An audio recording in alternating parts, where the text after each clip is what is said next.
নিয়ে। Google sandbox. Google sandbox কি?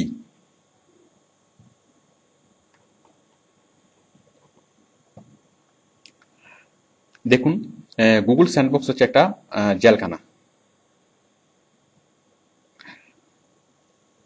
কোনো সাইট যদি আইন অমান্য করে, গুগল যদি নিশ্চিত হয়, তাহলে গুগল পান্ডা দিয়ে তাকে হিট করে সার্চ লিস্ট থেকে বের করে দেয়। মানে গুগল যদি ক্লিয়ার হয় অথবা গুগল যদি নিশ্চিত হয় যে কোনো সাইট আইন অমান্য করেছে, তখন তাকে গুগল পান্ডা দিয়ে হিট করে। মানে তার অপরাধটা নিশ্চিত হওয়ার পরই তাকে শাস্তি দেয়।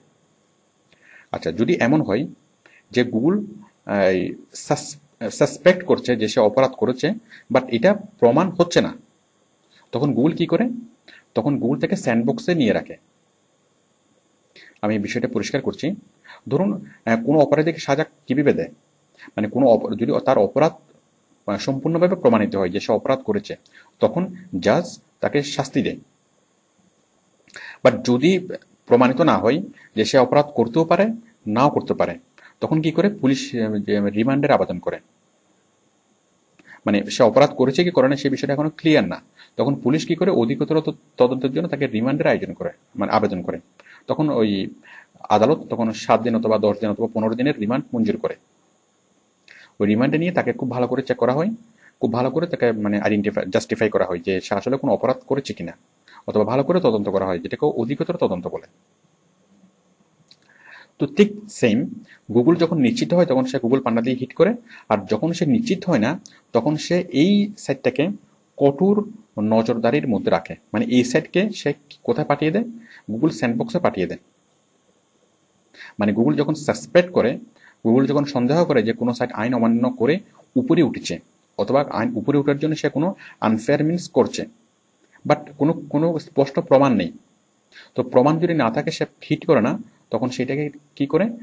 স্যান্ডবক্সে নিয়ে যায়, এবং স্যান্ডবক্সে নিয়ে সেটার উপর খুব কঠোর নজরদারি করে। এটা হচ্ছে গুগল স্যান্ডবক্স। এখন একটা সাইট গুগল স্যান্ডবক্সে পড়েছে কিনা, তার সিমটমগুলো কি কি?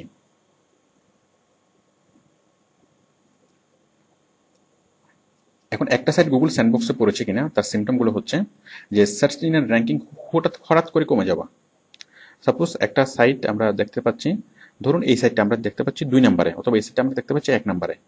তো এটা যদি নর্মালি যদি এটা তার ফল করে, এটা ফল করতেই পারে, কারণ এটা কম এসইও করা হলে, কম মানুষ যদি ভিজিট করে, সেটা ফল করতেই পারে।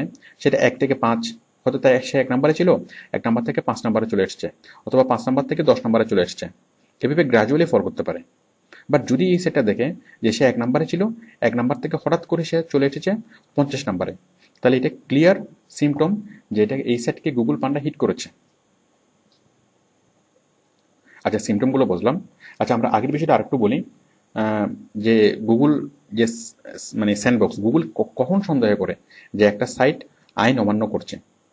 ধরুন একটা সাইট তৈরি হয়েছে মাত্র কয়েকদিন আগে, ধরুন মাত্র কয়েক সপ্তাহ আগে অথবা সপ্তাহ 2 আগে, কিন্তু এই সাইট তৈরি হওয়ার পরই এখন গুগলের একদম ফার্স্ট পেজে। তাহলে এটা কিভাবে সম্ভব? কারণ একটা সাইট তৈরি হওয়ার পরে তাকে অনেক সময় নিতে হয়, অনেক দিন এসইও করার পরে সেটা ফার্স্ট পজিশনে আসে। বাট যদি আমরা দেখি যে একটা সাইট, গুগল যদি দেখে যে একটা সাইট তৈরি হওয়ার কয়েক সপ্তাহ পরেই সেটা গুগলের ফার্স্ট পেজে, তখন গুগল এই সাইটের পিছনে তদন্ত শুরু করে যে এই সাইট কোনো আনফেয়ার মিনস করেছে কিনা। এখন যদি সে দেখে যে কোনো সাইট কোনো আনফেয়ার মিনস করেছে, তখন তাকে গুগল পান্ডা দিয়ে হিট করে। বাট যদি সে অনেক তদন্ত করেও যদি কি করে যে কোনো প্রুফ না পাই, বাট গুগল সন্তুষ্ট হতে পারে না, হয়তো গুগল তদন্ত করে কোনো প্রমাণ পায়নি, বাট তারপরেও গুগলের সন্দেহ থেকে যায়, তখন সে কি করে? এই সাইটটাকে নজরদারি করার জন্য সে স্যান্ডবক্সে পাঠায়। মানে সে কি করে সে এত মানে উপরে উঠে আসলো, মানে কি করে সে আঙ্গুল ফুলে কলা গাছ হলো, সেই জিনিসটা দেখার জন্য গুগল তাকে কি করে? স্যান্ডবক্সে পাঠায়।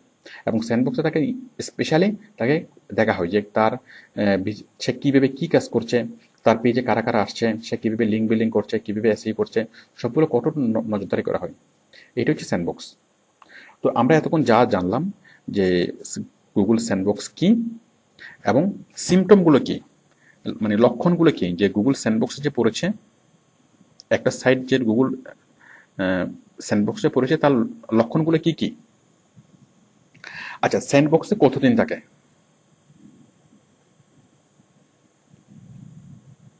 কতদিন থাকে?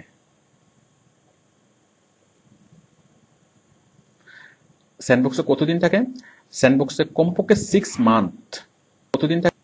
আবার যদি এর মধ্যেই গুগল বুঝতে পারে যে সে গুগল আইডেন্টিফাই করতে পারে যে পারে যে যদি সে কোনো আনফেয়ারনেস করেছে, তখন তাকে আবার মানে তাকে গুগল পান্ডা হিট করে একদম সার্চ লিস্ট থেকে তাকে বের করে দেয়। গুগল স্যান্ডবক্সে পড়ে যায়, তখন বায়ার মানে দিশেহারা হয়ে যায়, ওই ওয়েবসাইটের মালিক দিশেহারা হয়ে যায়। কারণ স্যান্ডবক্সে পড়া মানে তার সাইটের র্যাঙ্কিং ফল করা, আর র্যাঙ্কিং ফল করলেই স্যান্ডবক্স থেকে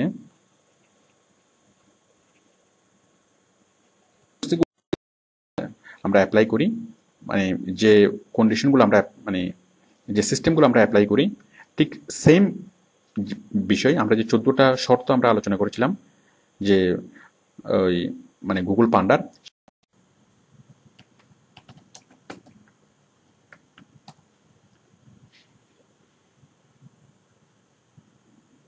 না এগুলো কোনো কাজে লাগবে না, জাস্ট আমি দেখাচ্ছি।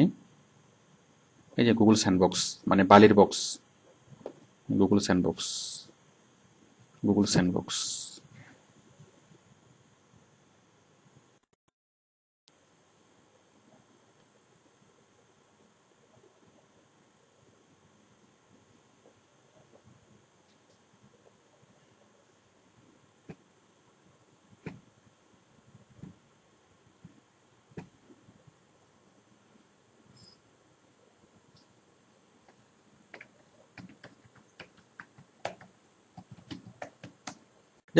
যাক এগুলো জাস্ট মানে স্কেচ করা যাবে, এগুলো কোনো বিষয় না।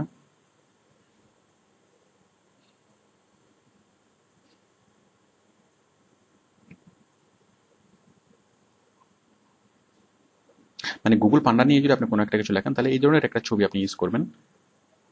মানে বায়ারকে যদি আপনি লেখেন যে আপনি গুগল পান্ডার কন্ডিশনগুলো জানেন, অথবা গুগল পান্ডা নিয়ে যদি একটা গুগল পান্ডার কন্ডিশনগুলো জানলেন, তো এগুলো জেনে আমাদের লাভ লাভ কি হবে? এগুলো জেনে আমাদের লাভ হবে, আমরা যখন বায়ারের কাজ করব তখন বায়ারকে বিশেষ করে কাজ পাওয়ার ক্ষেত্রে আমাদেরকে এই বিষয়গুলো খুব হেল্প করবে। কাজ পাওয়ার আগে ইন্টারভিউতে যদি আপনি বায়ারকে বলেন যে আমি গুগল পান্ডার কন্ডিশনগুলো জানি, আমি গুগল স্যান্ডবক্স থেকে উদ্ধার পাওয়ার উপায়গুলো জানি, তাহলে তাহলে আমরা সে যত ভালো নাবিক হোক না কেন, আমরা তার কাছে সে মানে কাজ করাতে আমরা কাজ করাতে খুব স্বাচ্ছন্দ্য বোধ করি, কারণ সে সাইড এফেক্ট বুঝে। তাহলে গুগল পান্ডা এবং গুগল, তো এই যে আপনি গুগল পান্ডার কন্ডিশন জানেন এবং আপনি গুগল পান্ডার স্যান্ডবক্সের থেকে উদ্ধার পাওয়ার উপায়গুলো জানেন, এগুলো আপনি কোথায় সেট করবেন? এগুলো আপনি আপনার যে অবজেক্টিভে সেট করবেন। তো এই যে আপনি গুগল পান্ডার কন্ডিশন জানেন এবং আপনি গুগল পান্ডার স্যান্ডবক্সের থেকে উদ্ধার পাওয়ার উপায়গুলো জানেন, এগুলো আপনি কোথায় সেট করবেন?